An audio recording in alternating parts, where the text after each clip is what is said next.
Herkese salam. Bu videoda mən sizə 16 fevral 2025-ci il tarixində keçirilmiş magistratura 1-ci cəhd imtahanında istifadə olunan ingiliscə sualların izahını təqdim etməyə çalışacağam. İlk öncə reading suallarına başlayırıq. Mətn tipli suallardan listening-ən sonra izahlayacağam. Ümumiyyətlə mətni necə işləmək lazımdır, bütün mətni tərcümə etmədən necə işləmək olar, hansı ki IELTS istifadə olunan skim and scan yolu var ki, mən bunu kanalda olan videoda izah eləmişəm. Kanala daxil olaraq baxa bilərsiniz. Mətnləri oxumadan, tam tərcümə etmədən necə yazmaq olar.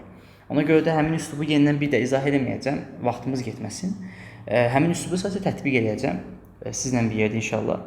Əlbəttə, ilk olaraq mətni 2 dəqiqə ərzində nəzərdən keçirirsiniz. Nəzərdən keçirmənin əsas məqsədindən ibarət. Məsəl üçün deyək ki, unlike sözünün burada olduğunu biləsiniz və ya label sözünün burada olduğunu biləsiniz. Məsəl üçün ki, hər hansısa bir sualda həmin sözlərdən birini görən zaman sən gedib o sözün köməyi ilə cavabı tapa bilərsən. Biz buna keyword yolu deyirik.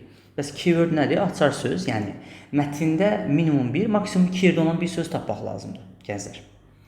Gözəl. İndi 2 dəqiqə nəzərdən keçirdikdən sonra bir də izah eləmirəm üslubu. Biz nə edirik? Birbaşa olaraq keçirik suala. Əlbəttə, sualı tərcümə etmək lazımdır. Gənclər, sadəcə sualda biz keyword tapmalıyıq. Baxın, The Famous Library deyir ki, bəs Aleksandriya kitabxanası Aşurbanipal kitabxanasından deyir, long after, sonra yaradılıb. Deməli, birinci nədir? A yaradılıb, famous. Yox, birinci belə deyək, belə tərcümə edəsək. Birinci Library Aşurbanipal yaradılıb. A kimi qeyd edək. Ondan sonra Library of Alexandria B yaradılıb. Yəni Aşurbanipal Aleksandriya kitabxanasından əvvəl yaradılıb. İndi deyərsiniz, ay mən, bəs burada indi keyword nədir? Baxın, əgər mətnə diqqət edərsəz, bu Aşurbanipal və Aleksandriya zaten sizə yol göstərən sözdür. İkisi də mətndə var. Və bu cümləni demək olaraq ki, olduğu şəkildə qeyd ediblər. Eyni yerdə istifadə olunur. İndi biz mətnə baxmışıq axı, o kitabxana adları bunlar xüsusi isim olduğu üçün uşaqlar rahat şəkildə insanın belə birbaşa olaraq gözünə girir. Baxın, ilk mətndə olduğu kimi bunlar nə ediblər? Qeyd ediblər. İndi biz tez suala qaydağın, baxaq birinci hansı yaradılmışdı? Birinci Aleksandriya, birinci Aşurbanipal yaradılmışdı. Sonra Aleksandriya yaradılmışdı. Gəlin baxaq görək olduğu kimi deyilmi? Baxın gör nə deyir? Long before the famous library Alexandria deyir ki, Aleksandriya deyir. Belə deyək də, kitabxanasından əvvəl, uzun müddət əvvəl, deməli birinci, bax, bundan əvvəl deyilsə, bu avtomatik ikinci yaradılır. Bu olur B, bu da olur nə? A. İndi burada məziyyət nədən ibarət uşaqlar? Baxın, mətndə aşağıda sualda deyir ki, A B-dən əvvəl yaradılıb. Burada sualda deyir ki, B A-dan sonra yaradılıb. Yəni nədir? Eyni şeydir. Sadəcə after, before deyiblər və A-la B-nin yerinə dəyişiblər. Həqiqətən, hər iki cümlədə qeyd edir ki, Aşurbanipal kitabxanası Aleksandriyadan daha əvvəl nə edib? Yaradılıb. Cavabımız nə olur? True. Yəni, bir dənə cümlədən qeyd nə edirsiniz? Cavabı tapırsınız. 6.2-yə baxın. 6.2-də bizə yol göstərən söz, indi uşaqlar, baxın, mətni zaten xüsusi isimlər sizə çox yol göstərəsidir. Əlbəttə, bütün xüsusi isimlər yox, elə xüsusi isim ola bilər ki, mətndə hər yerdə istifadə olsun. Amma Turkey to Egypt, bu, belə deyək də, birləşmə kimi iki söz var. Bax, bunlar mətndə bir yerdədir. Gəlin birinci buranı tərcümə edək. Görək nə deyir? Deyir ki, Aşurbanipalın deyir, nəyi? Bəs imperiyası, extend, genişlənmək, uzanmaq deməkdir. Hardansa hara. Məsələn, line deyə bilərsən buna. Buradan bura qədər uzanır, məsələn, dağların ətəyində falan. Və deyir ki, müasir Türkiyədən Misrə qədər uzanırdı. İndi bizə yol göstərən söz Egypt, Turkey sözüdür. Gələk tapaq bunları. Baxın da Turkey, Egypt var burada. Görün nə deyir? Həmin cümlə cavab olmalıdır. Və deyir ki, which stretch, imperiyadan söhbət gedir, yəni imperiyadan. Hansı ki deyir uzanmaq, stretch genişlənmək, uzanmaq, yayılmaq deməkdir. Müasir Türkiyədən hara qədər? Misrə qədər. Yəni cümlə olduğu kimi eləyib yazıb. Deməli nədir? True. Baxın, əlbəttə ki, bütün mətni yenə deyirəm, oxumağa ehtiyac yoxdur. Sadəcə diqqətli olmaq lazım mütləq şəkildə. Baxırıq nəyə? 6.3-ə baxırıq. 6.3-də 2020 deməli bundan 2 dəfə əvvəllərdə istifadə edilmişdir bu tip sualdan. Burada diqqət tələb edir, həddindən artıq diqqət tələb edir. Yəni tələbə cümləni oxuyan kimi nəticə çıxarmalıdır. Zaten birinci imtahanın çətinliyi onun suallarında idi. Mətni o qədər çətin deyil, sualları çətin idi imtahanların. Baxın, ümumiyyətlə görə 6.3-də nədir? Deyir ki, Bəs Assuriya imperatoru, yəni yeni Assuriya imperatoru Aşurbanipal deyir nə? Müharibə və qələbə üzərində fokuslanırdı. İndi uşaqlar bizə yol göstərən söz war and victory sözüdür. Victory sözüdür. Victory. Gələk tapaq onların ikisində mətndə zaten bir yerdə istifadə olunub, rahat şəkildə onu tapmaq olar. Deməli, deyək buralar biraz. Baxın, war sözü buradadır. Gördünüzmü? Deməli, biz indi bu cümləni başdan oxumalıyıq. Unlike sözü əksinə olaraq deyə bilərsiniz, ona bənzəməyən, yəni onun əksinə olaraq deyə. Belə yadda saxlıq daha yaxşıdır. Deyir ki, bəs bir çox deyir, o idarəçinin əksinə olaraq kimlər ki, ancaq müharibə və işğala fokuslanıb, deməli, bax, bunların əksinə olaraq, bunlar kimdir? Başqa o idarəçilər. Gözəl. Başqa idarəçilərin əksinə olaraq. İndi başqa idarəçilər nəyə fokuslanırlar? Müharibə və işğala. O deyir əksinə olaraq. Deməli müharibə işğala fokuslanmır. Gör nə fokuslanır? O deyir daha çox biliyə və öyrənməyə fokuslanırdı. Əksinə olaraq. Baxın, uşaqlar burada like olsaydı, bu 6.3 düz idi. Amma unlike deyirsə, unlike o deməkdir ki, artıq əksinə olaraq. Yəni Aşurbanipal müharibəyə, qələbəyə yox, daha çox öyrənməyə və təhsilə fokuslanırdı. Ona görə nə olur? False olur. Yəni başqa hökmdarlar müharibəyə fokuslanırdı, bu isə daha çox öyrənmək idi. Təhsildir bunun məqsədi. Yəni gözəl sualdır, biraz çaşdırıcı sualdır. 6.4 fikrimcə bu mətnə belə deyək. Ümumiyyətlə bu mətnin özü çox çətin olmasa da suallar həqiqətən çətindir. Ən çətin suallardan biridir. Niyə görə? Çünki diqqət tələb edir. Ümumiyyətlə mətnlərin hamısında ümumiyyətlə diqqət olur mütləq şəkildə. Ola bilər ki, sual çox asan olsun, amma maksimum şəkildə diqqətli olmaq lazımdır. Baxın, deyir ki, Aşurbanipal bəsdir. Bax, Ninev şəhərini görürlər 7-ci əsrdə, eramızdan və 7-ci əsrdə əsasını qoyub. İndi uşaqlar, baxın, belə bir söhbət var.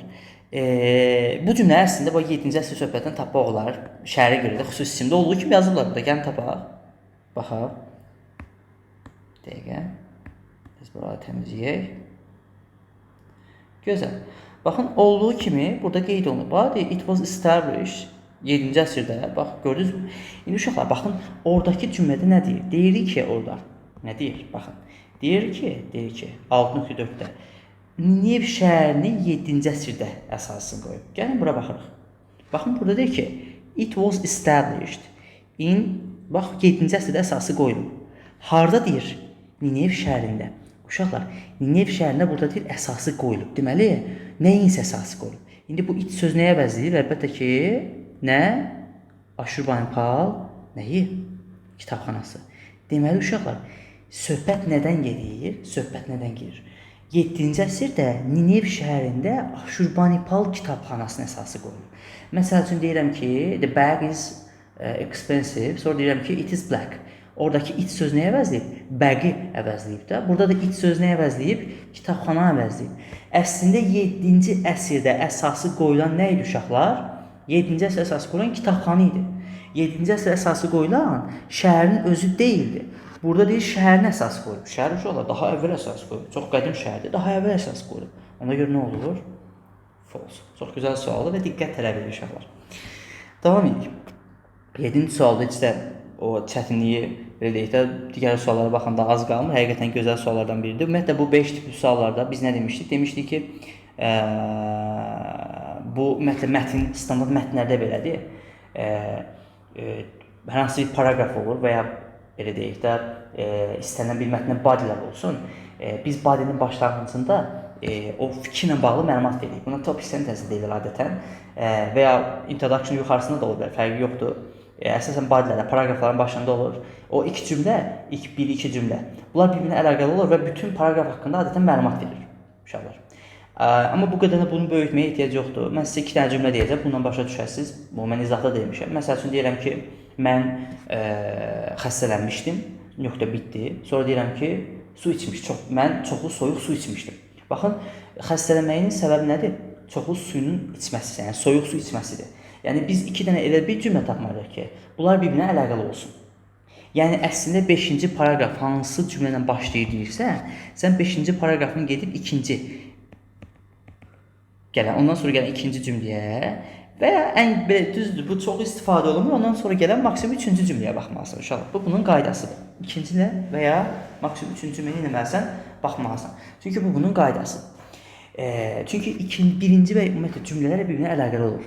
Məsəl üçün mən birinci cümləni belə deyə bilmərəm. Deyirəm ki, məsəl üçün çanta məsəl üçün deyək ki, ağırdır. Sonra deyirəm ki, mən məsələn deyirəm ki, telefonda video çəkirəm. Əlaqəsi yox. Nə əlaqəsi var çanta ağır olmasından telefonda video çəkməz. Elə bir cümlə olmalıdır, əlaqəli olsun. Yəni baxın, burada verilən ikinci cümlə yoxdur. Bu birinci cümlələ əlaqəli olmalıdır. Bu tip suallarda nöqtələrdən sonra gələn cümləni tərcümə edirsən və ona uyğun şəkildə edirsən. İndi burada bəzi qaydalar var. Onları yavaş-yavaş çıxartırıq inşallah. Deyəcəyəm onları yavaş-yavaş. Fərqli hissələr var. İkinci cümləyə birini tərcümə edək. Görək bu ikinci cümlə mənası nədir? Çünki ona uyğun olaraq biz birinci cümləni seçəcəyik. Çünki bunlar bir-birinə əlaqəli olurlar və qəbula 100% düşür uşaqlar. Bir mətndə düşür bu sual. Yəni hər iki mətndə olmur, amma düşür. Baxaq indi. Deyir ki, it wasn't until the mid-19th century that bəs arxeoloqlar deyir, onu deyir rediscover deyir. Bax, rediscovered it, yenidən kəşf edilirlər. Bax, 19-cu əsrin ortalarına qədər bunu eləməyiblər, kəşf edə bilər. Deyir ki, 19-cu əsrin ortalarında arxeologlar, yəni o arxeoloqlar nə edilər? Yenidən kəşf edilər. İndi uşaqlar, baxın burada vəziyyət nədən ibarətdir? Biz elə bir cümlə tapaq, əlaqəli olsun. Baxın, burada nəyi isə bax deyir ki, rediscovered it deyir, əvəz etdilər. Nəyi? Onu. Deməli, bu it söz var. It sözü əvvəldə olan bir cümlədə hər hansı bir söz əvəz etməlidir. Bunun əsas qaydalarından biridir. Nəyə görə uşaqlar? Məsəl üçün deyirəm ki, bayaq bir dənə cümlə demişdim mən sizə. Məsələn, I deyirəm ki, məsəl üçün have, deyirəm məsələn x, mənim x-im var, məsəl üçün deyirəm. Deyirəm ki, it is, məsəl üçün nəsədir məsəl üçün. Burada iti görürsün, burada x əvəzləyib. Birinci mənim adım olmalıdır. Mən iti durduğum yerdə burada yaza bilmərəm ki, əvəzlikdir də, əvəzlik özü başqa bir sözə əvəzləməlidir. Deməli, itin əvəz edə biləcəyi bir də, bax, it də özü uşaqlar təkdə olduğu üçün və cansız olduğu üçün təkdə cansız bir şey olmalıdır, onu əvəzləməlidir. Bir də əlaqəli var, rediscover, yenidən kəşf edilirlər. Deməli, bu əvvəl kəşf olunub, sonra nəsə olub, yenidən kəşf olunmalıdır. Baxın, bunlar hamısı bizə yol göstərən sözdür. Bunlarla tapasıq zaten. İndi gəlin variantlara bir-bir baxaq. Ümumiyyətlə, mən sizə tövsiyə edirəm uşaqlar, bütün variantları nəzərdən keçirin. Çünki həqiqətən bəzən elə cümlələr olur ki, elə variantlar olur ki, 2-3 dənəsi uyğun gələ bilir. Siz bütün variantları nəzərdən keçirib, sizə ən uyğun olanı, ən belə deyək də, məntiqli gələni seçməlisiniz. Baxaq A variantına. Bax, A variantı deyir ki, bəs həmin şəhər deyir, dünyada deyir, bəs ən geniş şəhərlərdən biridir deyir, bəs nə deyir, neçə il?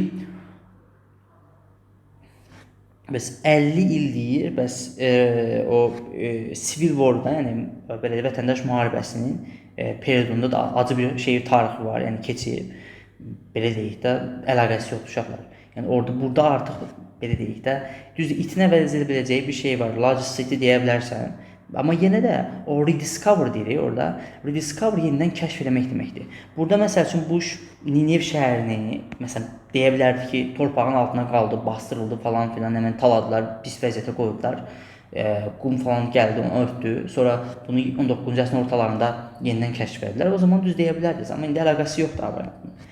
Və B variantında deyir ki, unfortunately, bədbəxtlikdən, the library was buried. Gözəl. Gözəl. Bax, the library was buried. Kitabxana deyir, nə idi? Bury sözü uşaqla bastırmaq demək. Gözəl. Və bastırandan sonra bu rediscover edə bilərsən. Və deyir, o 1612-ci neyir? Və niyə var? Bu Ninev şəhəri yoxdur. O deyir, dağıdılandan sonra unudulub. Hə, gözəl. Şöyle deməli cavab B variantıdır da. Nəyə görə? Çünki rediscover nə demək? Yenidən kəşf ediblər. Nəyi? Həmin o kitabxananı. Burada da it sözü var, it sözü. It. Bu library sözünü nə edib orada? Yəni həmin o hissə yuxarı hissədə olan əvəzləyib. Cavabımız nə olur? B variantı. Yəni bu kitabxana bastırılır, uşaqlar qumun torpağının altına qalır. Sonra Ninev şəhəri dağılır, ondan sonra tamamilə unudurlar bunu. Sonra 19-cu əsrin ortalarında yenidən onu edirlər, kəşf edirlər. Cavab olur B. Və C variantı deyir ki, bəs çox deyir, çoxlu deyir, Assuriya deyir. Nə deyir? O memarlıq abidələri belə deyək də, Ninev qazılıb deyir. Ninev şəhərinin altından çıxarılıb deyir. Əlaqəsi yox, çıxarılıb. Ondan sonra gələn cümlə bu artıq bunu izah eləmir. Bir də burada itin əvəz edəcəyi bir şey yoxdur uşaqlar. Oradakı it var, rediscover it var. Məsələn burada sculptures deyə də cəmdə bir şeydir. Məsələn bunu əvəz etsəm mən zem deyərəm. Bizə onları. Çünki bir dənə şey tapmırlar ki, çox şey tapırlar. Ona görə C variantı ona görə səhv olur. D variantı nə deyir? Deyir, həmin deyir tekstlər deyir, ümumiyyətlə Babil şeylə söhbət gedir uşaqlar burada. Tekstdən söhbət gedir. Orada tekstdən söhbət getmir, ikinci cümlədə əlaqəsi yoxdur. Yenə nə deyir? Bəs yenə də burada uşaqlar baxın, kopyalardan danışır, həmin tekstlərdən danışır. Əlbəttə ki, həmin cümlədə elə bir şeydən söhbət edir. İkinci cümlədə elə bir şeylər yoxdur uşaqlar. Əgər burada tekst varsa, orada da tekst olmalıdır. Əlaqəli olmalıdır bir şeylər. Cavabımız nə olur? B variantı. Keçəm 8-ci suala. 8-ci sual o qədər çətin sual deyil uşaqlar. Düzdür, bu sualı mətndən çıxarmaq olur. Yəni bu tip sualları. İndi bu o qədər çətin söz deyil. Baxın burada kateqoriya belə deyil də mətnlər kateqoriyalaşdırılırdı və onlar deyir təlimatlarla nə edir? Etiketləmək. Zaten bu aldığımız məhsulun üzərində etiket olur. O label sözü çoxunda yazılır, görülür. Bu etiketlənir, instruction, yəni təlimatlarla etiketlənir, üzərinə vururlar belə deyək də. Etiketləyirlər, ştamplayırlar. İndi onun bizdən açılışını istəyir. Cavabımız nə olur? Baxın, to attach name, description, the category to something. Nəyəsə attach o qoşmaq, bağlamaq və ya vurmaq deyə bilərsiniz. Əlaqələndirmək mənası var. Nəyəsə belə deyək, adını, onun izahını və ya nəyəsə bir kateqoriyanı nəyəsə nə demək? Vurmaq, bağlamaq, onu etiketləmək, üzərinə yapışdırmaq kimi tərcümə edə bilərsiniz. Cavabımız nə olur? C variantı. Məsəl üçün burada accept var, qəbul etmək. Gather var, toplamaq, toplaşmaq var. To make something different, nəyəsə dəyişmək, baxın, modify. To vary, nəyəsə dəyişmək və genişləndirmək, bunlar heç biri ondan əlaqəsi yoxdur. Amma attach name deyəndə artıq sən mənanı tam olaraq başa düşə bilərsən. Keçəm 9-cu sual. 9-cu suallar adətən uşaqlar rahat tipli suallardır. Tələbəyə biz bunlara o çörək verən suallar deyirik. Niyə görə sən cümləni tapmalısan, davamını gətirməlisən. Ümumiyyətlə, biz bir dəfə mətnə baxmışıq. Mən əvvəlki o video izahlarda da bunu qeyd etmişəm. Ümumiyyətlə, tələbənin söz bazası geniş olsa super olar. Niyə görə? Çünki söz bazası həqiqətən kifayət qədər rol oynayır və sinonim bazası.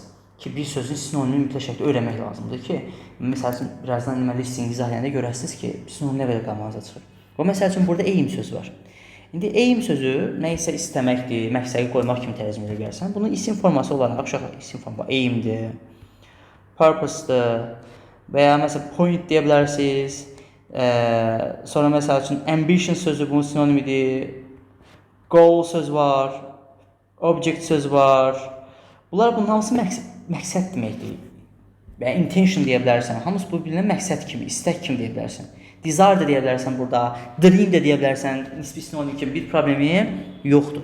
Bunlar bir-birinin sinonimdir. Ümumiyyətlə bu cümlənin tərcüməni deyir ki, bəs kitabxana yaradaraq Aşurbanipal nəyəsə nail olmaq istəyirdi. Və bu aim sözü burada bizə yol göstərən sözdür.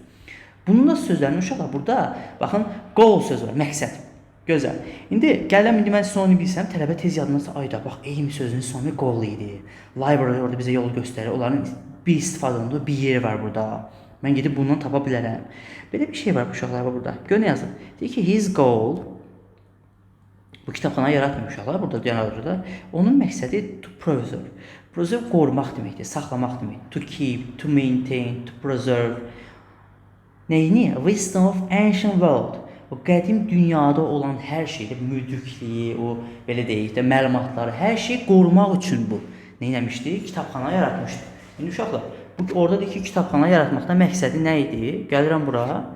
Orada belə deyək, keep sözü, maintain sözü bunlar bir-birinin sinonimdir.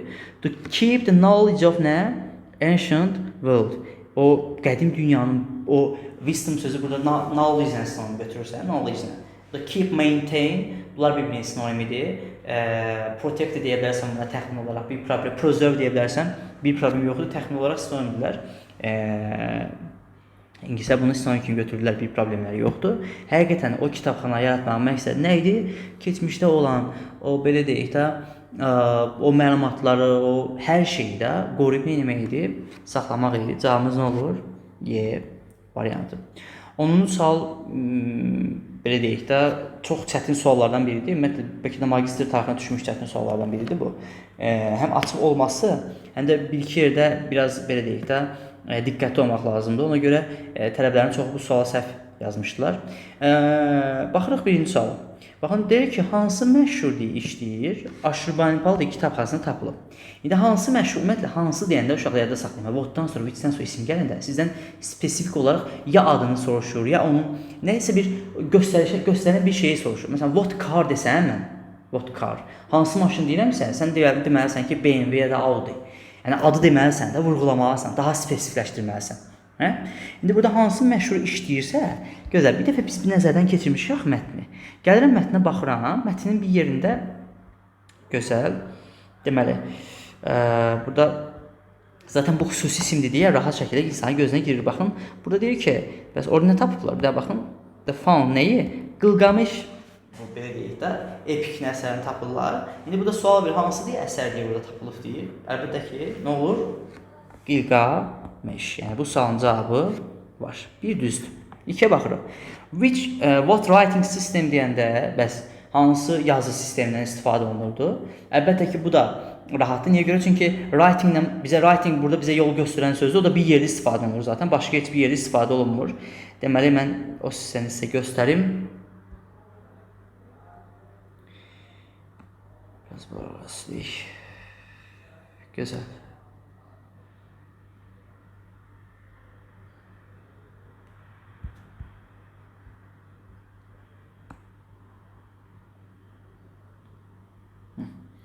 Baxın, burada writing sistemi burada yazıb. Deməli, cavab da buradadır.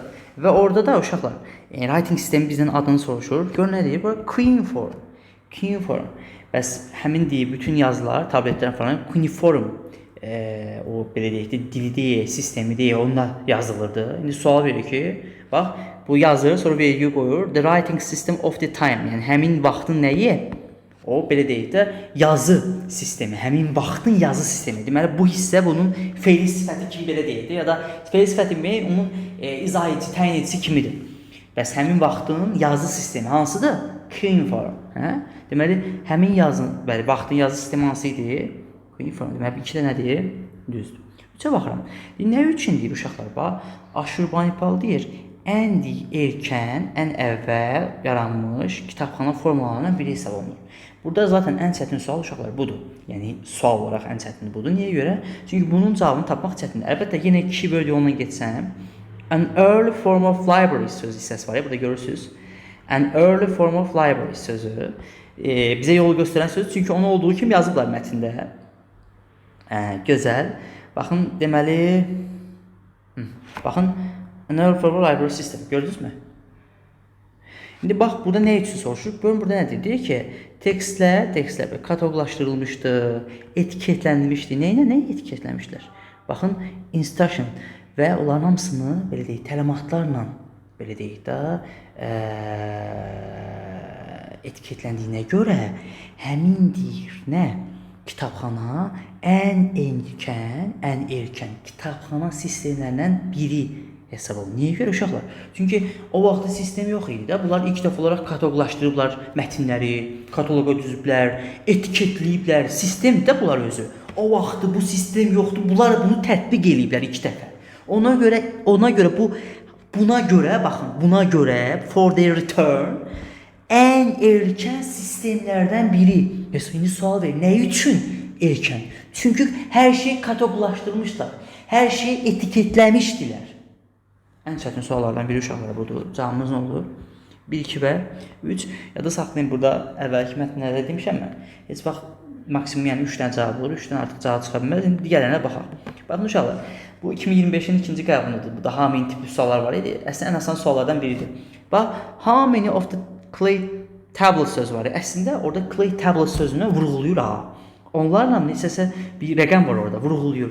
Sadəcə 19-cu əsrdə tapıldığı deyə bir şey yoxdur. 19-cu əsrdə orada kitabxana yenidən kəşf edirlər. Bu bastırılır axı. O vaxtı bayaq baxdıq suala. Amma 19-cu əsrdə bunu kəşf edəndə yazmır ki, orada nəsə clay tablet kəşf olunur. Deyirdi ki, kitabxanada clay tabletlər var idi. Amma 19-cu əsrdə nə qədər kəşf olunduğu yoxdur uşaqlar. Çox gözəl sualdır bu da. Bir çox tələbə bu götürmüşdü. Yenə də deyirəm, kitabxanada o tabletlər var. Problem yoxdur. Sadəcə 19-cu əsrdə nə qədərsi kəşf olunduğu deyə bir şey yoxdur. Ona görə 4 səhvdir. 5-də nə qədər deyir? Onun deyir, baxın uşaqlar. Bəs Ashurbanipal deyir, baxın uşaqlar. Nə qədər kitabxana deyir, öz deyir, yaradan, nə qədər deyir, müddət deyir, nə qalıb deyir. Sağ qalıb deyir. Exactly deyirsə uşaqlar, exactly yada saxlayın bunu, dəqiq deməkdir. Məsəl üçün 506 çıxaq 300 məsəl üçün siz bunu bilirsən 206 idi. Burada hamısı əsr ilə danışır. Əsr ilə danışanda da məsəl üçün mən deyirəm ki 17-ci əsrdə. 17-ci əsr 1601 də ola bilər, 1656 da ola bilər. Mən nə bilim hansını deyir. Orada da illə danışmır uşaqlar. Hamısında əsr ilə danışır. Və nə vaxt sonra kəşf olunduğu da yoxdur. Bax məsəl üçün kəşf olunduğu hissədə yoxdur, dağıdıldığı hissədə dəqiq deyil. Ona görə dəqiq bir cavab deyə, exact deyəndə ümumiyyətlə yadda saxlayın, dəqiq istəyir sizdən, dəqiq ili. Exact deməsə təxmini olaraq bir cavab deyə bilərsən. Amma exact demədiyi üçün dəqiq deyə bilmirsən, ona görə cavabımız nə olur? 1, 2 və 3. Həqiqətən bəlkə də magistratura tarixinin 2023-cü ildə bir dənə mətn çətin düşmüşdü. Birinci imtahanı yoxdur, ikinci imtahanı səhvləmirəmsə. Bir mətn orada çətin idi. Kiyev məsələsi. Bu yəqin ki ondan sonra qəbula düşmüş ən çətin mətnlərdən biridir. Yəni bunun kimi bir çətin mətn düşmür. Yəni deyirəm, sözlər asandır. Yəni sözləri hamı bilir. Sadəcə suallara edin artıq nədir?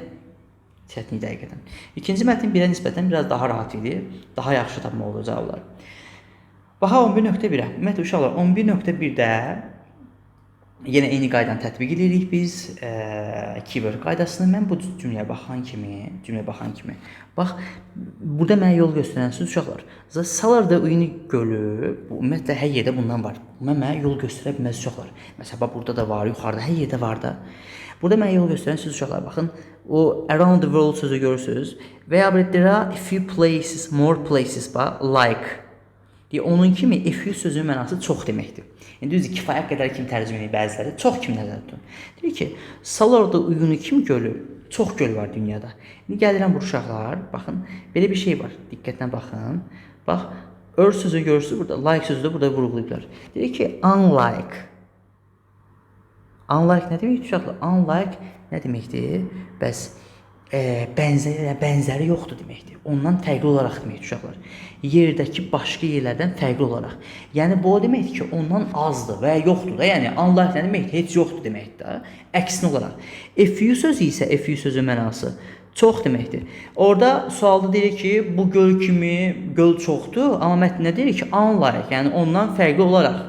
Yəni dünyada başqa yerlərdən fərqli olaraq belə bir göl yoxdur da. Bir də burada unique söz deyir uşaqlar. Unique nə deməkdir? Nadir deməkdir. Rare, unique, extraordinary. Bunlar hamısı nadir deməkdir. Deməli bu çox deyil, azdır və ya yox dərəcəsindədir. Ona görə bu nə olur? Olur false. Gözəl. Davam edelim. Keçək nəyə? 11.3-də uşaqlar bizə yol göstərən söz dry sözdür, qurumaq sözdür. Bir də burada mineral bu söz var. Bizim bildiyimiz minerallardır, fərqi yoxdur. İndi gedirik bu sözlərin ikisini də axtarırıq. Yəni birinizi tərcümə edib görə nədir? Deyir ki, bəs Minçin gölünün nəyi? Quruması. Bəs reduce sözündən gəlib uşaqlar. Bu nə deməkdir? Azalma deməkdir, reduction. Deyir, mineralların azalmasına səbəb nəticələnir. Lead to sözündən sonunda, lead to. Ended up da deyə bilərsiniz, fərqi yoxdur. Lead to nəyə gətirib çıxardıb? Mineralların azalmasına. Gözəl. Və ya onunla nəticələnir. Və həqiqətən azalıbmı? Gəlin birinci dry sözü bizə yol göstərən sözü tapıram. Dry tapdım burada. Mətnə mi baxmışam 2 dəqiqə. İndi bilirəm.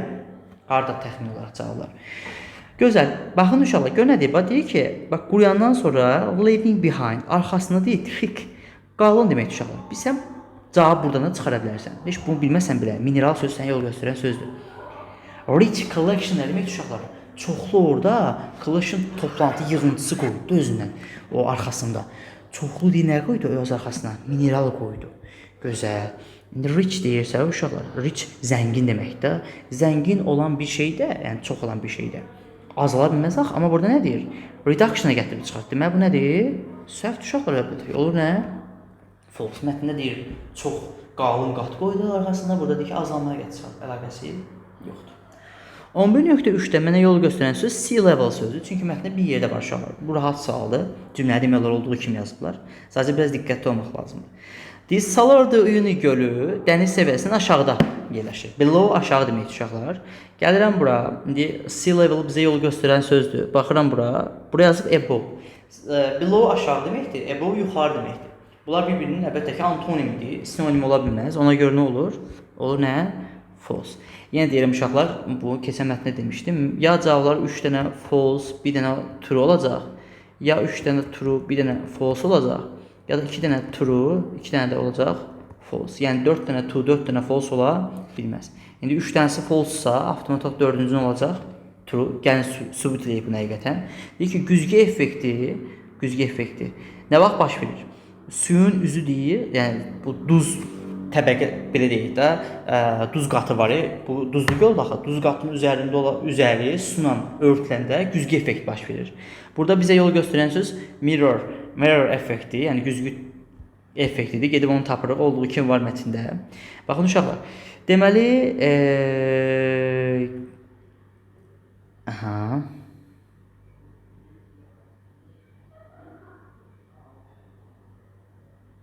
gözəl. İndi baxın, burada olduğu kimi qeyd edək bunu. Göstərəm yerini. Görsünüz uşaqlar, mirror burada var. Bizə yol göstərirsiniz, zaten budur. Mətn bir dəfə görmüşük axı. Baxın uşaqlar, deyir ki, nə vaxt ki, nazikdir su qatı, duz təbəqəsinin üstünü örtəndə it becomes a huge mirror. Yəni deyir, bu duz qatının üzərində nazik su təbəqəsi olanda bu güzgüyə çevirir və o yuxarıdakı şey nəyi? Belə deyək də, səmanı indir, əks etdirir. Əslində biz bunu sulu olmayan göllərdə də görürük, dənizlərdə də görürük. Bəzən baxırsınız, suyun üzərində yuxarıdakı belə deyək də, səmanın o əksi olur və ya kənardakı, ətrafdakı dağların əksi olur. Eyni söhbətdir, onun kimidir. Həqiqətən duz qatının üstü su qatından biraz nazik örtülsə, bu şeyin albedosu çoxdur da, duzun albedosu çoxdur. Ona ümumiyyətlə parlaq bir şeydir. Ona düşən şüaları geri qaytarır bu. Yəni o mənada da güzgü effekti yaradır bu da. Həqiqətən olduğu kimi cümləyə qeyd ediblər. Bu da nədir? True. Deməli 3 dənəsi oldu false, 1 dənəsi oldu true. Davam edirik. 12-ci suala baxırıq. 12-ci sual yenə bu da çörək verən suallardan biridir. Ən asan suallardan biridir uşaqlar. The train graveyard. Ümumiyyətlə bizə yol göstərən söz train graveyard sözüdür. Bu mətndə də bir yerdə istifadə olunub. Gedib rahat şəkildə onu tapmaq olar. Train graveyard sözünü rahat şəkildə tapmaq olar.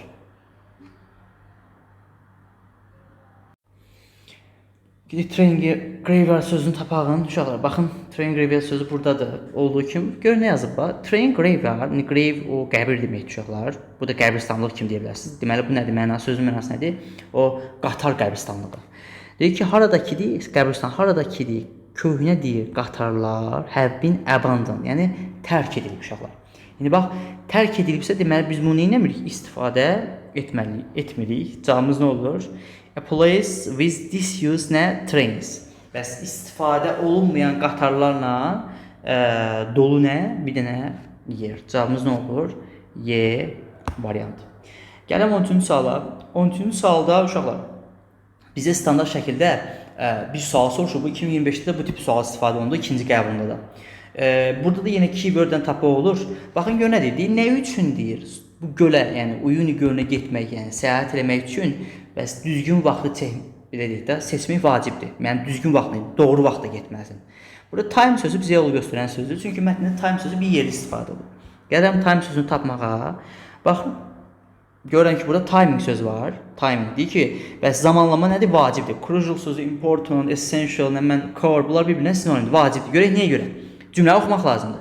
During rainy season, yağışlı fəsildə, the salt lands, yəni buz təpələri və ya adalar da deyə bilərsiniz, fərqi yoxdur. Duzdan olan hissələr can become unreachable. Onlara deyil, çatmaq nə olar? Əl çatılmaz ola bilər. Nəyə görə? Due to, because of-un sinonimdir. Nəyə görə? Flooding. Yəni flooding nədir bu? Daşqına görə, yəni su gəlir deyə üstünü örtür axı. O yağış yağan zaman. Deməli, yağış yağan zaman o duz təpələrinə çata bilmirlər. Ona görə dediyi nədir? Zamanlama vacibdir. İndi görürük, uşaqlar, həmin cümləni tapmaq lazımdır. Yağış yağan zaman təpələrin əl çatmaq olur.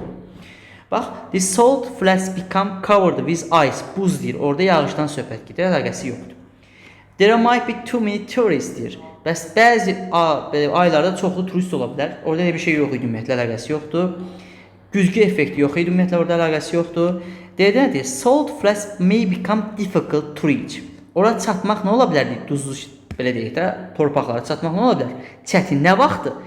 O wet nə deməkdir? Humid, wet, damp, hamısı nəm deməkdir də. Nəmli fəsillər, nəmli fəsil deyəndə də yağış yağan fəsil nəzərdə tutulur. Həqiqətən cavab nədir? D variantı. Yəni niyə görə biz ora vaxtında getməliyik? Çünki yağışlı fəsillərdə season sözünü tuta bilərsiniz cavab uşaq. Orada rainy season deyir, burada wet season deyir. Eyni şeydir. Yağışlı fəsillərdə ora çatmaq nə ola bilər? Çətin ola bilər. Burada da uşaqlar fog deyir. Fog qalın duman deməkdir. Orada dumandan söhbət getmir. Cavabımız nə olur? D variantı. 14-cü sual çox rahat suallardan biridir. Mətnindən də bunu tapmaq olar uşaqlar. Məna olaraq destination sözünü baxın deyir ki, dünyada planetdə making the highest and most magical o sirli, ən hündür deyir, təyinat nöqtələrindən və ya bir yerlərdən biri kimi göstərir. Destination sözünün özü mənası uşaqlar sənin gedəcəyin yer deməkdir. Məsələn deyirsən ki, my destination is somewhere. Məsələn harasadırsa məsəl üçün gedəcəyin, çatacağın yer. Destinate, to destinate sözü var. Hansı getmək kimi və ya yola çıxmaq kimi də deyə bilərsən, fərqi yoxdur. İndi destination sözü gedəcəyin yer kimi tərcümə olunur. A place where someone is going. Cavab nə olur? Y variantı. Davam edirik. 15-ci suala baxırıq. Deyir ki, bəs litiumun oradakı dəqiq miqdarı nə qədərdir? Həqiqətən mətndə litiumdan söhbət gedir uşaqlar. Amma orada litiumun belə deyil də. Yəni bunu sən keyworddən tapa bilərsən. Litium sözünü gedək siz tapağın orada mətndə. Litium sözündə mətndə litiumdan söhbət gedir uşaqlar. Amma onun belə deyil də nə qədər olduğundan bağlı bir məlumat yoxdur heç bir yerdə. Sən dəqiq litium sözünü tapağın. Gözəl. Baxın litium sözü burada var. Görürsünüzmü? Bəs hanım onun nə qədər olduğu? 10 tondur mu, 20 tondur mu, 100 tondur mu? Belə bir şey yox. Ona görə də bu sualın cavabı nədir? Yoxdur. İkiyə baxırıq.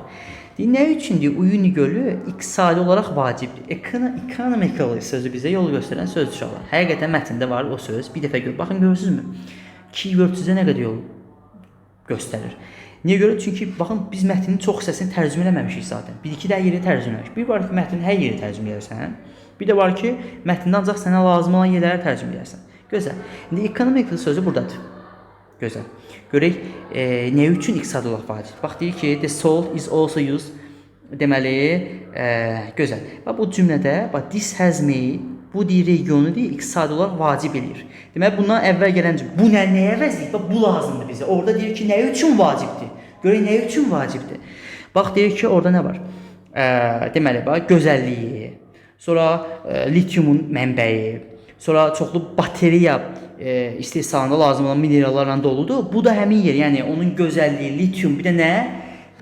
O bateriya istehsalı üçün lazım olan minerallarla dolu olması həmin regionu iqtisadi olaraq nə edir? Vacib edir. Çünki dövlətə pul gətirir uşaqlar bu region vasitəsilə. İndi burada sual verir. Nə üçün? Cavab var. 3 dənə cavab var. Yəni bir problem yoxdur. 2 nədir? Düzdür. 3-ə baxıram. Hansı metodlardan deyir? O təcrübəli deyir, rəhbərlərdən soruşlar, o yol bələdçilərindən. Uşaqlar, orada yol bələdçilərindən soruşsan deyir, daha yaxşı olar bir cümlə var, qaid sözü. Amma hansı metodları demir orada. Demir ki, X metodundan istifadə edilir, Y metodu və Z metodundan. Ona görə 3 nədir? Səhvdir. 4-ə baxırıq. Deyir ki, bəs həmin deyir, duzun deyir, bəzi ənənəvi deyir, istifadə qaydaları, ümumiyyətlə istifadəsi nədir deyir. Traditional bizə yol göstərən söz uşaqlar. Olduğu kimi qeyd ediliblər traditional. Gəlin baxaq traditional yol göstərən sözü, tapaq traditional sözünü. Keywordimiz odur. Gözəl. Baxaq traditional sözü buradadır. Baxın deyir ki, bəs deyir, ənənəvi məqsədlər üçün istifadə olunur. Bax cooking, yəni including, bax nəyə görək nə daxildir ənənəvi məqsədlərə. Yəni bişirmək, düşürmək, qidanı saxlamaq üçün duzdan o yəqin ki bilirsiniz, ətin üzərinə o Naxçıvan bölgəsindən çox olur. Duzluyublar, qoyurlar, əti asırlar, onun xarab olmasının qarşısını alır.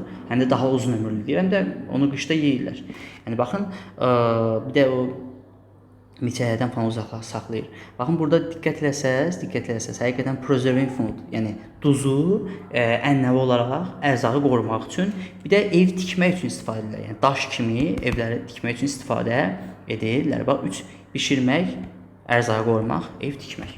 Sual verilir, yəni onun ənənəvi olaraq necə istifadə edirlər, həqiqətən burada var. 2-4 bizim düzgün cavabımızdır. 5-ə baxırıq. Bəs deyim, Miçin gölünün quruması deyir, nə qədər vaxt alıb? Elə bir şey yoxdur. 10 ildirmi, 100 ildirmi, 50 ildirmi, elə bir şey mətndə Yox, cavab nə olur? 2 və 4. İndi gəlin 16 uşaqlar. Ümumiyyətlə, gəlin belə bir şey deyim sizə.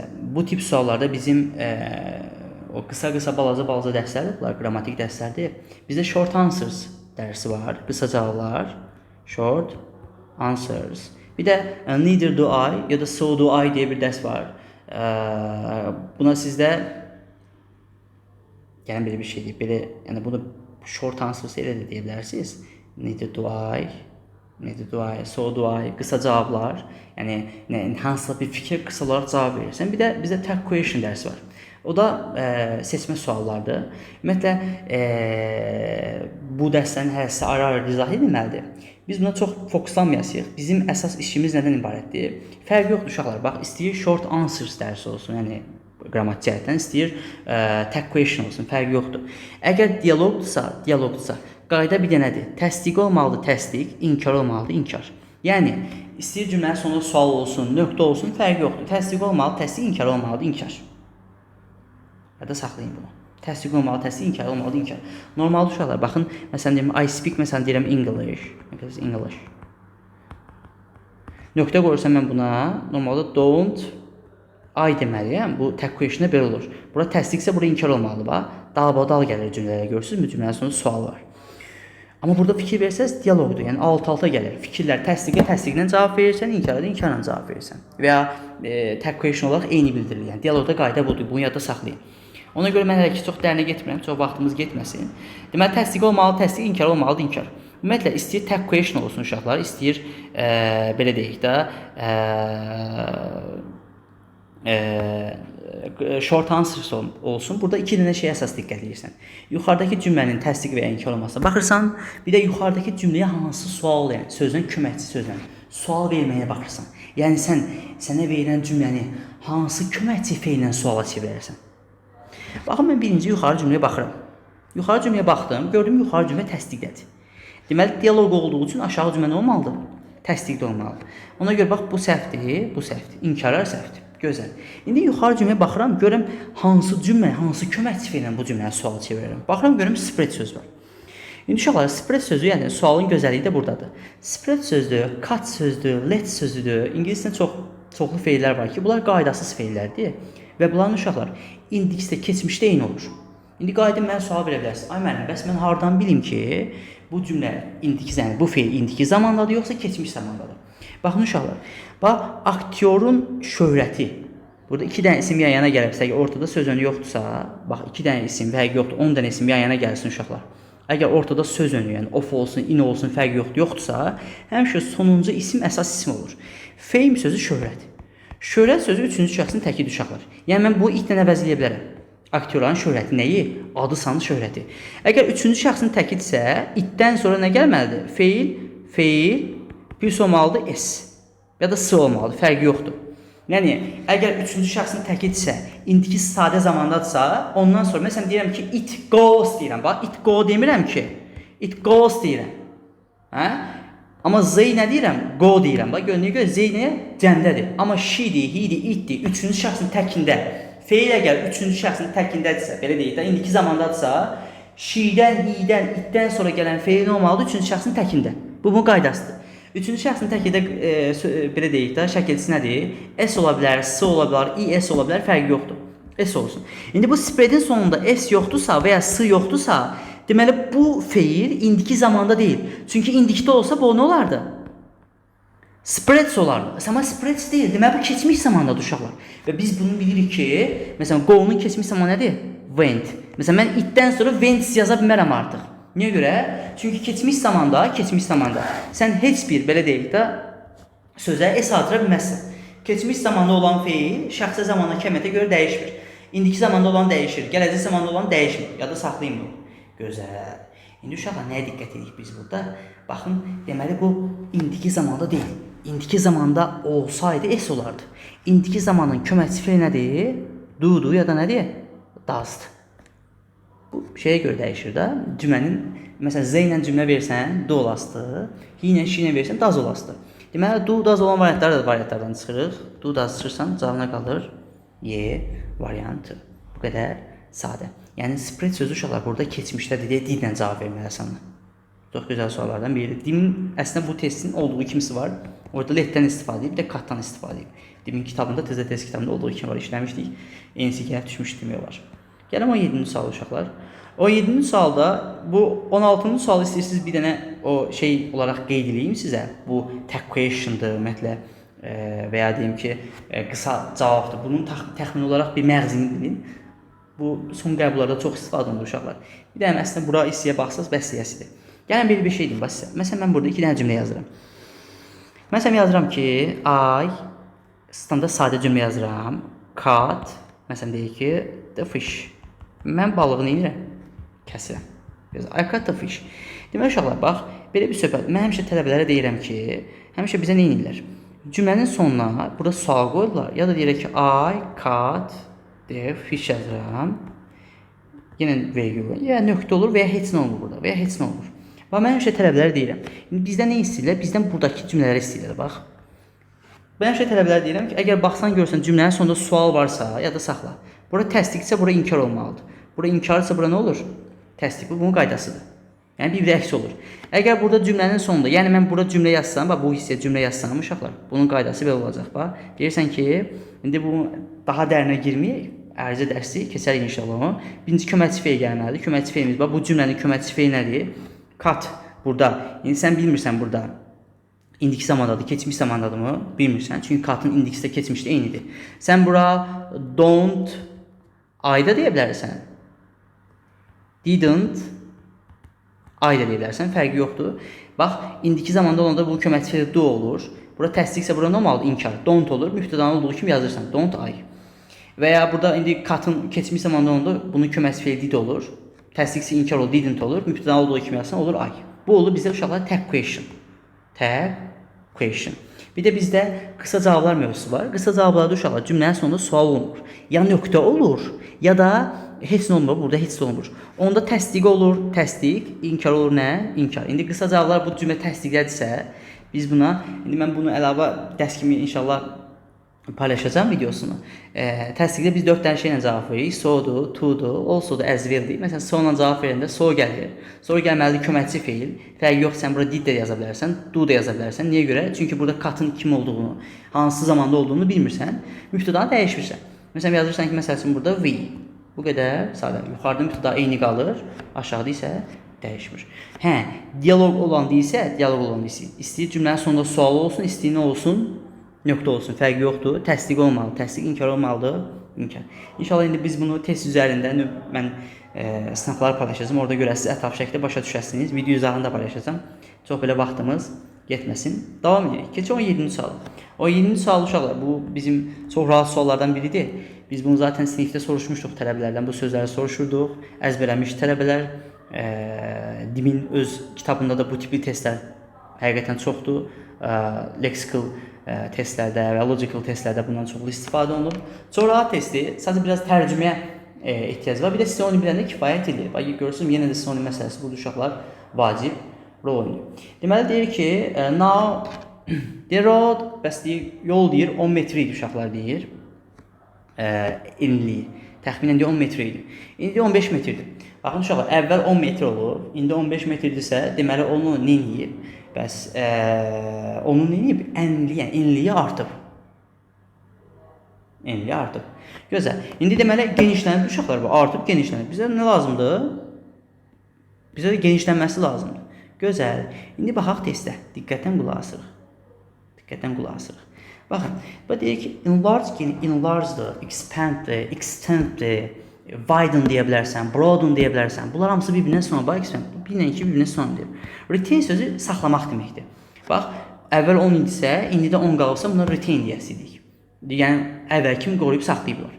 Ruin isə, nəsə dağıtmaq deməkdir, korlamaq deməkdir, spoilin sinonimidir, destroyun nisb olaraq sinonim götürə bilərsiniz.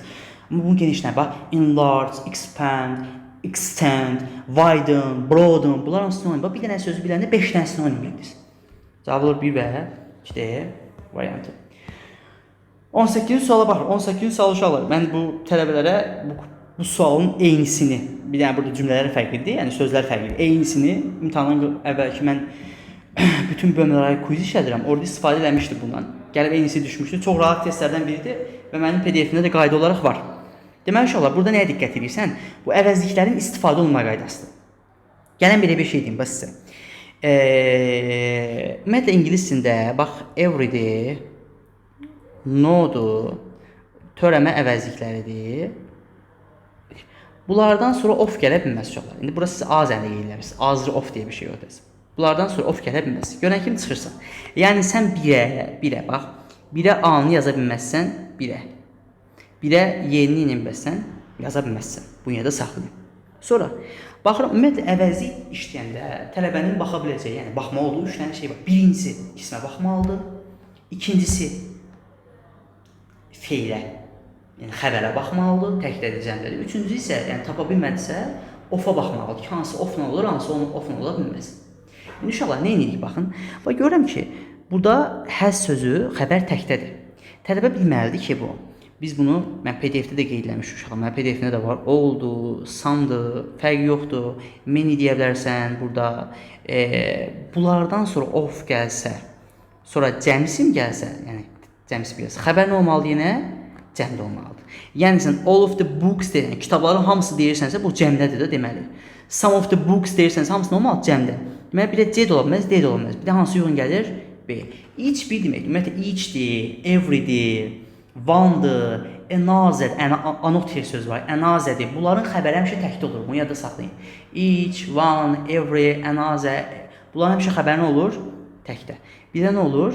B variantı. Başqa heç bir ola bilməz. İkiyə baxıram. Uşaqlar, ikinci suala bir dənə diqqətlə baxsaq, bunun fərqli yolları var. Birinci fərqli yollar nədən ibarətdir? Baxın, ümumiyyətlə ingiliscə belə bir şey var. Əgər isim görmüsənsə, bu mənim PDF-imdə aydın şəkildə yazılıb uşaqlar. Çox rahat qaydalardan biridir. Rahat şəkildə tətbiq edə bilərsən bunu. Rahat şəkildə tətbiq edə bilərsən. Necə rahat şəkildə tətbiq edirsən? Baxın, bax, isim gəlibsə bir dənə, ismin qabağında bir dənə təyin edici varsa. Təyin edici deyəndə uşaqlar, mən nə nəzərdə tuturam? Bax, hər hansı bir Z artikl ola bilər və ya bir işarə əvəzi olsun, this və ya başqa bir my əvəzi olsun, başqa bir təyin edici olsun. İsmi təyin edən bir şey olsun. Varsa, bax, yada saxlayın. Bax, burada varsa, mən bura. Bax, bunlardan qabaq off gəlibsə, bir bura all yaza bilərəm, bir də boss yaza bilərəm. Bu nə deməkdir? İndi bunu biraz izahını verir uşaqlar. Baxın, nə deməkdir bu? Mən istənilən, burada mən 2 dənə isim götürək bir dənə. Baxın, bir sam götürək, məsəl üçün. Sam. Bir dənə, məsəl üçün götürək, all götürək. Yəni, bu aşağıda izahlayayım sizə. Bir all götürürəm, bir də götürürəm, məsəl üçün sam. Baxın uşaqlar, sən some books yaza bilərsən, bir problem yoxdur. All books da yaza bilərsən, bir problem yoxdur. Some of the books yaza bilərsən, bir problem yoxdur. All of the books da yaza bilərsən, bir problem yoxdur. Sən all the books yaza bilərsən, amma sən some the books yaza bilməzsən. Sən both the books yaza bilərsən. Amma sən başqa, nə mən any the books, nə fərq yoxdur, as the books, bunların heç birini yaza bilməzsən. Bir dənə fikir versə, uşaqlar, bax, off olanda istənilən ismi qabağına təyin edici qoya bilərsən. Bax, each of var, some of the var, all of the var, hamısı var da, amma some the deyə bir şey yoxdur. Yəni, off olmadan, bax, görsən burada, off'u görürsünüz burada. Əgər off varsa, bax, off yoxdur. Off varsa hamısını yaza bilərsən. Off yoxdursa, əgər off yoxdursa, sən bir bura all yaza bilərsən, bir də both yaza bilərsən. All the books var, amma some the books yoxdur. Some of the books da var, all of the books da var. Yəni, bunları yadda saxlamaq lazımdır. Yəni, qaydanı belə yadda saxlayırsan. Əgər ismin qabağında təyin edici varsa və təyin edicinin qabağında uşaqlar off yoxdursa, sən ora 2 dənə şey yaza bilərsən. Biri oldu, bir də nədir? Bothdur. Yəni, mən demək istədim uşaqlar. Məsəl üçün sən, məsələn, buradan this-i götürək. Bir dənə yazıram bura books yenə. Yazıram bura this. Baxıram, görüm uşaqlar, burada off yoxdur. Off yoxdursa, mən bura bir all yaza bilərəm, ya da both yaza bilərəm. Hə, off varsa, all da yaza bilərəm, both da yaza bilərəm. Ora mən some da yaza bilərəm. Və ya az yaza bilərəm. Fərqi yoxdur. İndi azdan sonra off istifadə etmə qaydası yoxdur və ya başqa bir əvəzi yaza bilərsiniz. Fərqi yoxdur. Yəni, off olmadan ismi qabağında təyin edici varsa, bir burada all olur, bir də olur both. magistratura imtahanına birinci səhifə düşüb uşaqlar. Açıq sual kimdə düşüb, qapalı sual kimdə düşüb. Həqiqətən eyni suallar demək olar ki, düşür. Deməli, ikinci hissəyə bizə nə olacaq ancaq? No'dan sonra sən zeyni yaza bilməzsən olduğu kimi. Səhvdir. İçdən sonra birbaşa zeyni yaza bilməzsən. İçdən sonra zeyni yazmaq üçün orada of olmalıdır. Əgər zeynin qabağında of yoxdursa, bir ol olur, bir də boş olur uşaqlar. Deməli, 2-yə bir dənə uyğun nə gəlir? C variantı. Deməli, 1-ə B, 2-yə C hansı uyğun gəlir? D variantı. Keçək 19-cu suala. Uşaqlar, 19-cu sualda gəlin belə bir şey deyim mən. Mən tələbələrə fərqli burada yolları əvvəlki videoda izah eləmişdim. Ümumiyyətlə, make-up story-ni test belə deyək də, söz bazası yaxşı olan tələbə üçün 2 dəqiqəlik yaza bilər. 2 dəqiqəlik şeydir. İndi burada başqa yollar var. Başqa yollar nədir? Məsəl üçün, birinci qaydamız budur uşaqlar. Məsəl üçün, həmişə, indi burada düzdür, yoxdur. Birinci testlərin hansı rəqəmdən başlayır, ona baxmaq lazımdır. Ona baxın, diqqətlə baxın. Hansı rəqəmdən başlayır, ona baxmaq lazımdır. 2, 7, 8. Məsəl üçün, mən burada 8 ilə başlaya bilmərəm. Çünki burada hi var. Yada saxlayın, birinci qaydamız nədir? Heç vaxtı sən make-up story-ni, heç bir make-up story-ni, heç bir hekayəni, he, she, we, they, bir də bunların obyekt və yer əvəzlərindən başlaya bilməzsən. Niyə görə? Sən burada he-nin kim olduğunu bilmirsən. Mən birinci cümlə he yazsam, bilmirəm axı he kimdir, uşaqlar. Deməli, bu nədir? 8 ilə başlaya bilmirəm. Ona görə C nədir? Səhvdir. İkinci qayda bilsiz nədir? İkinci qayda odur ki, çalışın həmişə sualın cavabını tapın. 2025-ci ilin ikinci qəbulunda izaha baxarsa, orada sualın cavabını tapmaq olur. Yəni, məsələn, 2-də sual verirsə, 5-də cavab verirsə, 2-dən sonra gəlməlidir? 5. Üçüncü qaydamız nədir? Bu, mən tələbələrə yazmışdım, qeydləmişdim. Said sözdür, ən çox bunlar istifadə olunur. Sonra, məsələn, answer sözüdür, answerdır. Və ya, məsəl üçün, reply sözdür, reply və ya ask sözü, fərq yox. Bunlardan sonra 2 nöqtə deyib cümləyə bitirirsə, bunlardan sonra gələn cümlə nə olmalıdır? Dırnaqla başlamalı. Məsəl üçün, bunu da izahı nədir uşaqlar? Said sözü dedi deyil. İndi bu Azərbaycan dilində də var, bizim Azərbaycan dilində. Məsəl üçün, mən dedim deyirəmsə, ondan sonra gələn cümlə mənim fikrim olasıdır. Mənim fikrim olduğu üçün bu da dırnağın içində olmalıdır. Bu qaydadır, bu vacibdir. İndi uşaqlar, dırnağın içində olmalıdırsa, əgər deməli bu said sözündən sonra gələn cümlə dırnaq olmalıdır. İndi baxıram görüm uşaqlar, 7-dən sonra dırnaqla başlayan bir cümlə hansıdır? 4.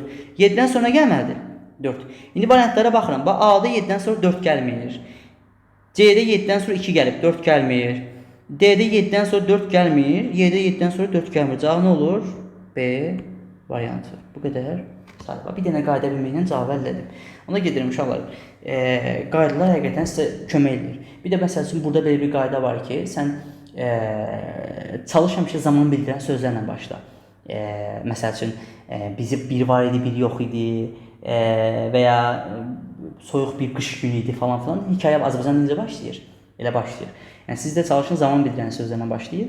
Qalan məsələlərə bu şəxs əvəzi məsələsidir, dırnaq məsələsidir və ya mən ən böyük qaydalardan birinə düşəklər, mən həmişə tələbələr deyirəm, bu 100% bir qayda. Dırnaqla başlayan bir cümlənin hikayə başlaya bilməz heç vaxt. Niyə görə? Çünki sən dırnaqla başlayan cümlə hər hansı bir fikirdir. Hər hansı bir fikir özü birbaşa birinci cümlədə ortaya çıxa bilməz. Birinci onu kimsə deməlidir. Əlbəttə, sən kimsəyə də birinci təqdim eləməlisən. Deməli, dırnaqla başlayan cümlə başlaya bilməz. Mən bunu bir-iki dəfə görmüşəm uşaqlar. O da biz necədir? Məsəl üçün, dırnaqla cümlə yazır, sonra deyir ki, said by, məsəl üçün, kimsə tərəfindən deyildi. Fikrini yazır, sonra dedi deyil. Və ya quote olur. Hər hansı bir o fizikatçıdır və ya hər hansı bir alimin nəyə olur? Sitatı olur. Onu deyir ki, bunu Einstein dedi bu cümləyə məsəl üçün. Belə də o başlayır. Amma normalda adi, sadə bir cümlə dırnaqdadırsa, həmin cümləni inirsiniz, tez cavablardan çıxırsınız. Nədir? Səhvdir. Dırnaqla başlayan cümlə hekayəni başlada bilməz. Baxıram 20-yə. Uşaqlar, 20 zamanlara bölmə, yəni zamanlar bölməsinə aid olan ən asan suallardan biridir. Ümumiyyətlə, bu before qaydası çox istifadə olunur. Bu, belə bir şey deyil. Baxın, when'dir, before'dur. Burada zaman uzlaşmasını gəlin birinci tətbiq edək. Yəni, bir neçə yolla həll edə bu testi. Ümumiyyətlə, zamanlar uşaqlar çox rahat da edin artıq. Yəni, zamanlardan gözünüz qorxmasın. Ən rahat bölməli zamanlar. 6 dənə əsas düstur var uşaqlar. Yəni, mən burada oturub bu hamısı yaza bilməyəcəm. Zamanlarına izahını paylaşacağım inşallah. Baxarsınız orada da. Fərqli bir şey. 6 dənə əsas düsturu biləndən sonra həll edirsən. Gəlin birinci, ümumiyyətlə, yada saxlayın uşaqlar. Əgər cümlədə, yəni bizə verilən cümlələrdə fərqli zaman sözləri yoxdursa, cümlədə uzlaşma pozula bilməz.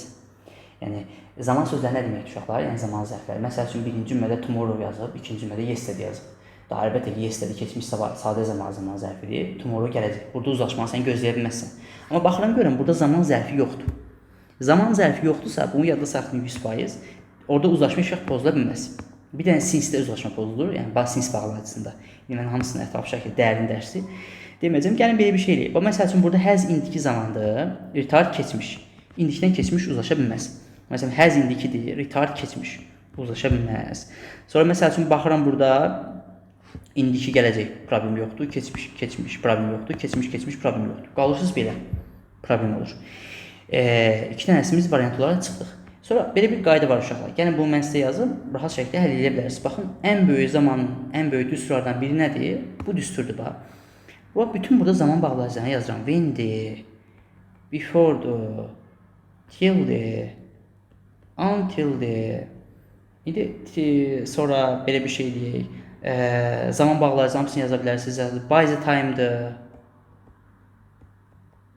time'dır. After'dır. Sonra while'dır.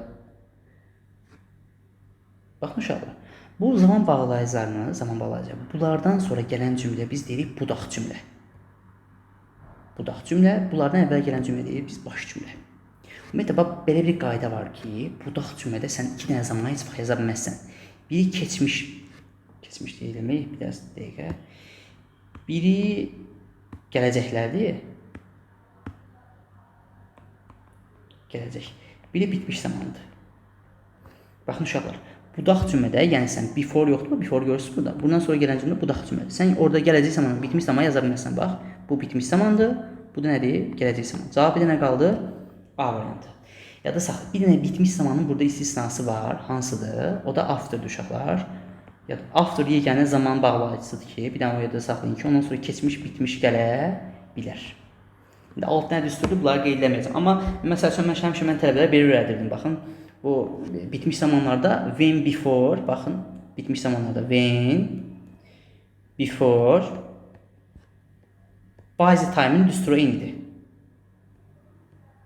Bunlardan sonra gəlir keçmiş sadə. Bunlardan əvvəl ya gəlir keçmiş sadə, ya da gəlir keçmiş bitmiş. Həqiqətən gəlin tətbiq edeyim. Baxın, before-dan sonra variantı nə gəlir? Keçmiş sadə, before-un əvvəlinə gəlir, keçmiş bitmiş. After deyilsə, bunun əksidir deyirəm mən tələbələrə və bu 2019-un qəbuluna düşmüşdür.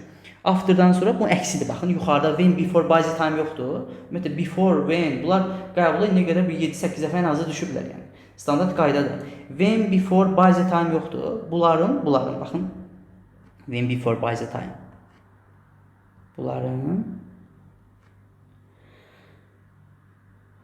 bu əksidir. Deməli, keçmiş sadədən keçmiş, bitmiş keçirirsən bura. Keçmiş, bitmiş keçirirsən bura. Keçmiş sadəni də buradakı sağ tərəfə keçsən, sol tərəfinə keçmiş, sadə. Yəni burada after olsa əks olasıydı variant. Bu da zaman oxunla əlaqəli bir şeydir uşaqlar. Mən bu zaman oxunla izah edə bilərəm istəsə, bir dənə də onunla izah edeyim sizə. Yəni fərqli yollar var. Zamanlar ümumiyyətlə çox rahat dərsdir. Yəni bu düsturun hamısı burada yazmıram mən. 6 dənə məşhur düsturdur. Onları biləndən sonra o belə deyək də zamanların hamısını həll edirsiniz. Əvvəlki tələbələrdən soruşa bilərsiniz. Zamanlar o qədər də çətin deyil dediyim kimi. Sadəcə biraz diqqətli olmaq lazımdır. Bir də bəzi qaydalar var ki, onları düzgün şəkildə tətbiq etməlisən ki, problemin olmasın. Zaman oxu ümumiyyətlə uşaqlar ən gözəl hissəsidir zamanın.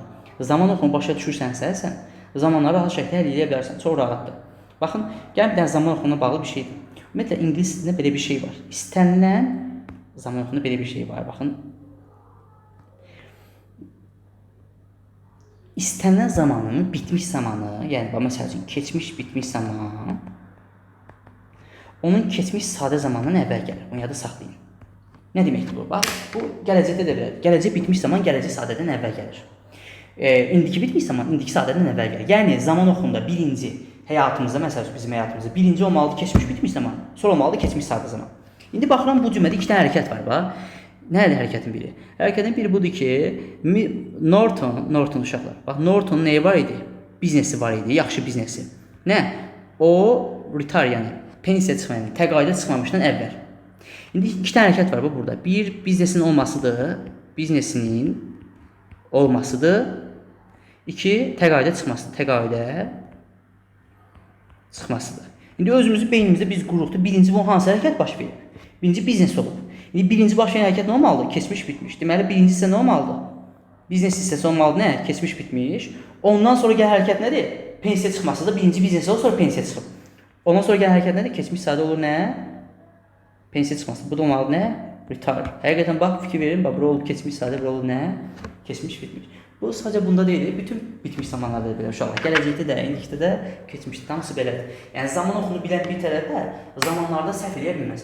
Ola bilər ki, bəzən elə test alır. Məsələn 2019-un testində var, yox 2019 yox, 2024-də var idi, 2023-də var idi belə testlər.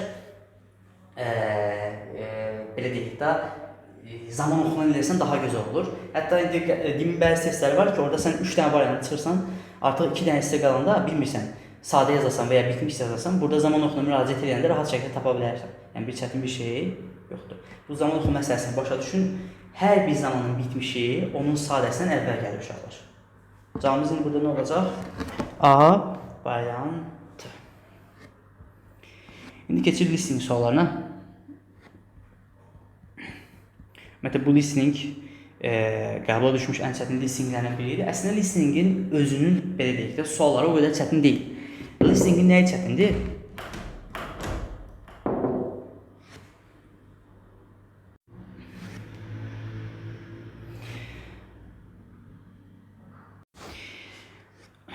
Ümumiyyətlə listeningdən çətin olması səbəbi listeningdə biraz sinonimlərdən çox istifadə etmişlər. İndi birazdan görəsiniz suallarda.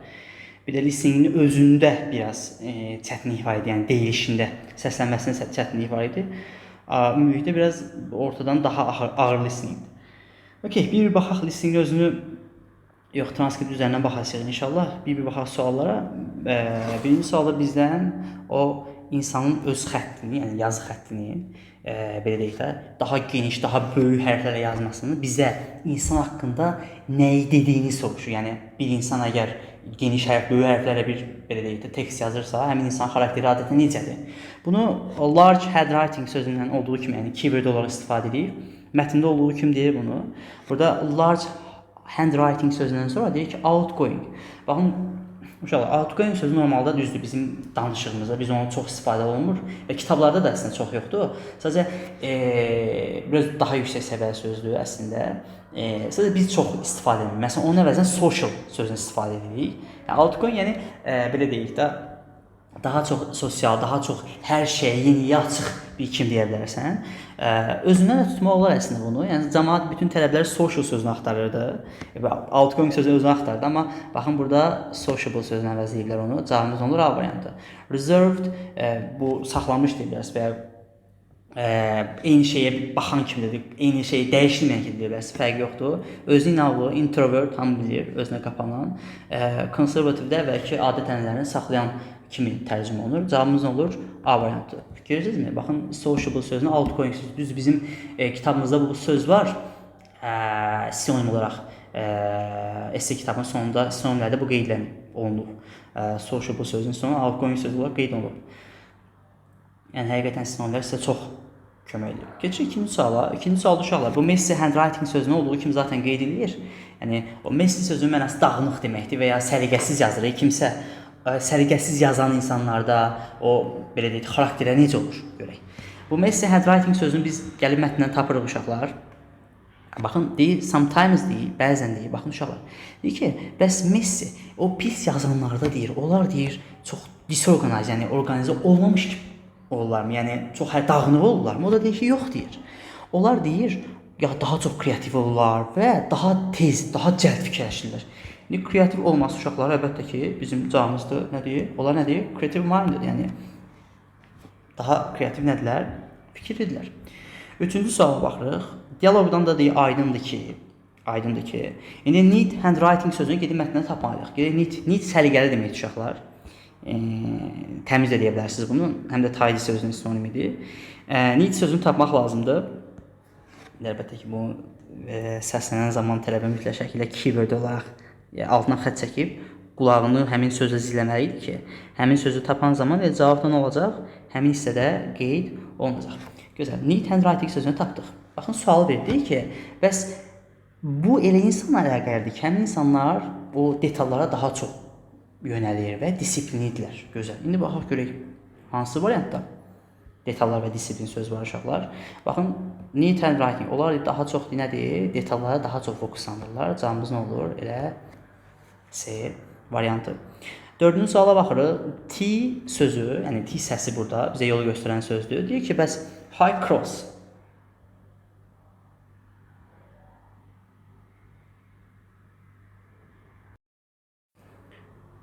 məsələn bizim buradan böyük T hərfini, yəni yuxarı T-nın böyük T hərfinin yazıldığını yazan belə deyək, insanların necə xarakterli bir olduğunu soruşur. Biz bunun deməli T hərfini tapırıq high cross-la, yəni yuxarıdan çəkilmiş xəttlə. Baxın gör nə deyir? Deyir ki, high cross on the letter T might mean ambition. Ambition istək deməkdir və ya məqsəd deməkdir və ya nəysə o arzulamaq kimi də, arzu kimi də tərcümə olunur.